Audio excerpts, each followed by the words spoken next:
Doctor Farooq Abdullah ने कहा कि बीजेपी को इंतखाबात में शिकस्त का सामना करना पड़ेगा। फारूक ने दफा 370 की बहाली और वक्फ तरमीमी बिल पर भी बात की है। को देखना पड़ेगा जो आने वाली है इनके लिए।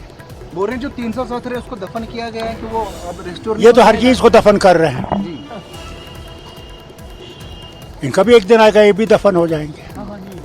क्या कर सकते। तो अमित शाह ने आज रैली में गुड़गांव में कहा कि जो वक्फ बोर्ड की बिल है उसको हम इस विंटर में पास कर लेंगे और जो पुरानी बिल थी वो ठीक नहीं थी, आने वाले दिनों में अच्छा देखने को मिलेगा। बिल्कुल देखिए आगे क्या होता है।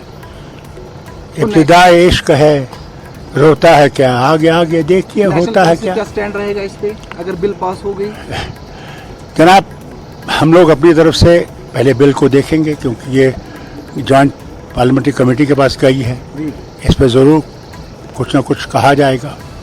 जब ये आएगी हाउस में उसके बाद हम देखेंगे इसमें क्या है, उसके मुताबिक हम लोग इंडिया गठबंधन में है, जो सबका फैसला होगा हम इकट्ठे उनके साथ फैसला करेंगे।